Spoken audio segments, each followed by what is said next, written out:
What is the dumbest thing your country's military has ever done? Back in 2012, I was stationed at an airbase in the southern part of the country. My name's Eric, and at the time I was a junior enlisted mechanic working in the vehicle maintenance bay. Our job was to keep the base's fleet of Humvees, trucks, and other ground transport running. Most days were routine: oil changes, tire swaps, emergency fixes after some officer managed to put a dent in something. But one particular week became a running joke that I still can't believe actually happened. It started with a high-ranking officer deciding that our base needed a rapid response convoy exercise to impress some visiting dignitaries. The idea was simple: line up the Humvees and tactical trucks, load them with gear, and do a quick off-base drill to demonstrate how fast we could deploy if something happened. On paper, fine. The problem was the execution. For some reason, no one thought to check if the vehicles were actually mission-ready before announcing the big show. Our shop had been waiting on a shipment of parts for weeks. Half the fleet was in various states of disrepair. Some trucks were missing mirrors, others had bald tires, and more than a few had dead batteries. When we told the officer in charge, he brushed it off, saying we could just make it work for the day. So the night before the exercise, we were pulling parts off one Humvee to get another running, jumping dead batteries with cables that sparked like fireworks, and filling tires that leaked air faster than we could pump them. By morning, we had maybe 70% of the vehicles sort of functional. Then came the fuel problem. The base had recently switched contractors for fuel delivery, and there was a mix-up with the billing codes. Long story short, half our trucks were sitting with tanks close to empty.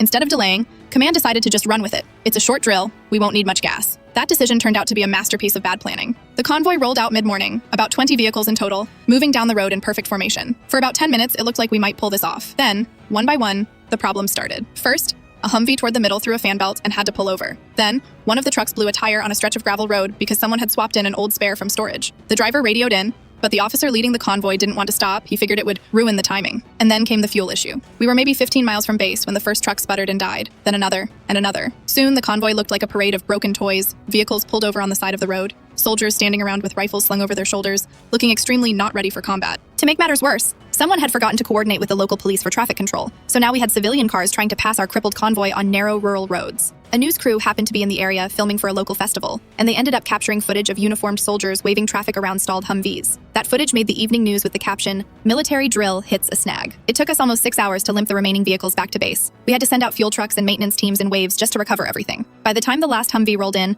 the dignitaries had already left. The rapid response exercise that was supposed to take under an hour ended up being an all-day recovery mission that embarrassed the entire chain of command. In the weeks after, the incident became known around the base as the Great Convoy Crawl. We got new batteries, new tires, and finally caught up on repairs, but the damage to morale was done. Anytime someone in command mentioned doing a readiness drill, you could hear someone in the back mutter, "Better check the gas first." Even years later, when I ran into old buddies from that base, someone would inevitably bring it up. They'd mimic the sound of a sputtering engine or pretend to wave civilian traffic around, and we'd all crack up. It was one of those moments that, at the time, felt like a total disaster, but in hindsight, it became a ridiculous shared memory. The officer who came up with the whole thing, he got transferred a few months later. Rumor was it wasn't because of the convoy, but no one ever really believed that.